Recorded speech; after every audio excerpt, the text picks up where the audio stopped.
ছাতি জ্বলে ওঠে আঞ্জুমানের অভিনয়, শ্রদ্ধার সাথে সালাম জানায় আপনাদের মতো মহিমায়। সুন্নতি এই অভিবাদনে পূর্ণ হোক সভার স্থান। আসসালামু আলাইকুম ওয়া রাহমাতুল্লাহি ওয়া বারাকাতুহু। হে সম্মানী মেহমান, নাহমাদুহু ওয়া নুসাল্লি আলা রাসূলিহিল কারীম, আম্মা বা'দ। উপস্থিত মেহতারাম উলামায়ে কেরাম, দূর দূরান্ত থেকে আগত সম্মানিত অতিথিবৃন্দ এবং আমার পর্দান ছেলেরা, মায়েরা এবং বোনেরা এবং আমার ইসলামের ছোট বড় দরুদি বোনেরা, আজ আমাদের এই আল জামিয়াতুস সালিহাত লিল বানাতের বার্ষিক মাহফিল বা সালানা আঞ্জুমান, এই প্রাঙ্গণ আজ ধন্য আপনাদের উপস্থিতিতে।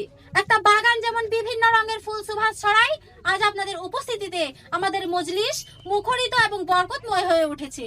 আজ আমি আপনাদের সামনে যে বিষয় নিয়ে উপস্থিত হয়েছি সেটা হলো আদর্শ বিনির্মাণে নারী শিক্ষা ও দ্বীনি দাওয়াতের গুরুত্ব। সমাজ বিজ্ঞানীদের মতে পরিবার হলো সমাজের ক্ষুদ্রতম একক, কিন্তু একটা সমাজ গঠনের মূল অন্যতম হাতিয়ার হলো একজন নারী।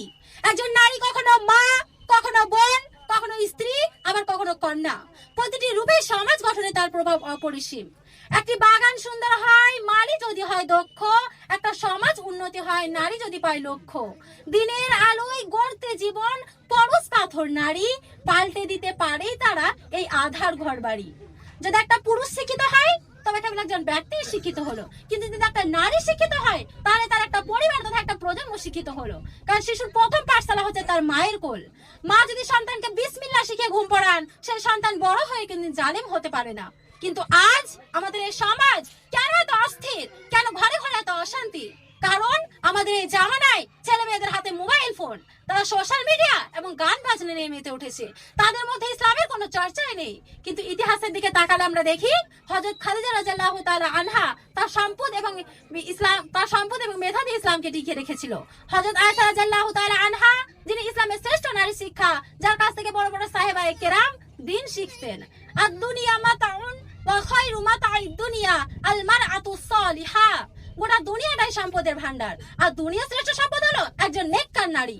তাই এই সমাজকে সংশোধন করতে হলে আগে আমাদের মা বোনদের অন্তরে আল্লাহর ভয় এবং দ্বীনের সঠিক জ্ঞান প্রবেশ করাতে হবে। এই উদ্দেশ্যে আমাদের এই মহিলা মাদ্রাসাগুলি তৈরি করা হয়েছে। সমাজের অন্যতম মূল হাতিয়ার কি জানেন? লজ্জা এবং হায়া। আর নারীর সবচেয়ে বড় অলংকার হচ্ছে পর্দা। পর্দা কেবল একটা পোশাক নয়, এটি তার ইবাদত এবং নারীর নিরাপত্তা দুর্গ। আর সুশীল সমাজে নারীকে পণ্য বানানো হয়েছে, কিন্তু ইসলাম নারীকে দিয়েছে রানীর মর্যাদা। মুক্তা যেমন ঝিনুক মাঝে থাকে অতি যতনে, নারী তেমন মর্যাদা পায় পর্দার ওই আবরণে।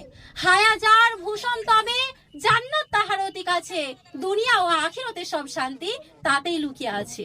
যখন একটা সমাজের নারী জাতি লজ্জাশীল হবে, তখন সেই সমাজে ব্যভিচার, ইভটিজিং এবং পারিবারিক কলহ অনেকাংশে কমে যাবে।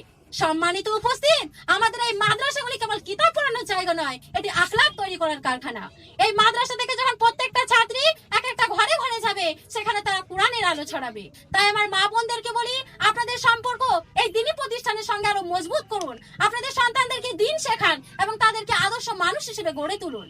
পরিশেষে মহান রাব্বুল আলামিনের কাছে এই দোয়া করি যেন আমাদের মা বোনদেরকে হযরত ফাতেমা রাদিয়াল্লাহু তাআলা আনহা এবং আয়েশা রাদিয়াল্লাহু তাআলা আনহার মতো হওয়ার তৌফিক দান করেন, এবং একটা সুন্দর, শান্তিপূর্ণ এবং ইনসাফপূর্ণ সমাজ গঠনে আমাদের সকলকে কবুল করুন। আমিন সুম্মা আমিন। সময়ের টানে শেষ হলো আজ আমাদের এই সভা। আশা রাখি মনে রবে আঞ্জুমানের এই বেলা। ভুল ত্রুটি ক্ষমা করে নিয়ে সবাই আপন মনে সালাম জানিয়ে শেষ করছি। আজ তবে বিদায় চাই। আসসালামু আলাইকুম ওয়া রাহমাতুল্লাহি ওয়া বারাকাতুহু।